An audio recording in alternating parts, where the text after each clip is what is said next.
আদাব ডাক্তার বাবু। আদাব। ভালো আছেন? হ্যাঁ, ভালো আছি। বসে। কি সমস্যা আপনার?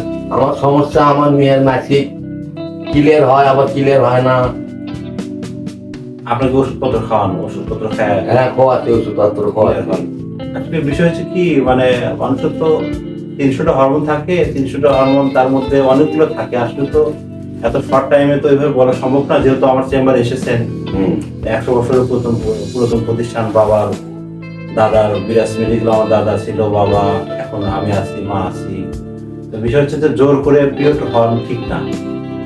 আমি এর আগেও শুনেছি যে আপনার মেয়ের বয়স 18 বছর কম। তো আপনি জোর করে কোনো ওষুধপত্র খাওয়াবেন না। আপনি কি সবসময় কি সয়াবিন খান না সরিষা খান?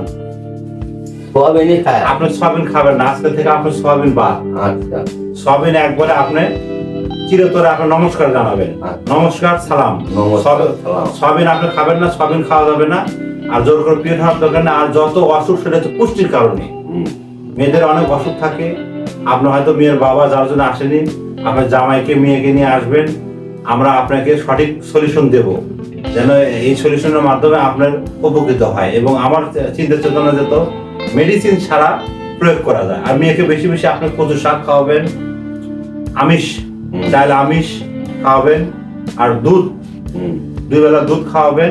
সেজন্য কন্টিনিউ আপনার ওই দুধটা ঠিক মতো খায়, এটা লক্ষ্য রাখতে। বন্ধুরা, এতক্ষণ মনোযোগ সহকারে আপনার ভিডিওটা দেখলেন। বিরাজ মেডিকেল, এটা অবশ্যই আপনার বড় হাতে লিখে সাবস্ক্রাইব করবেন এবং কমেন্ট করবেন পরবর্তী কী ধরনের ভিডিও চান।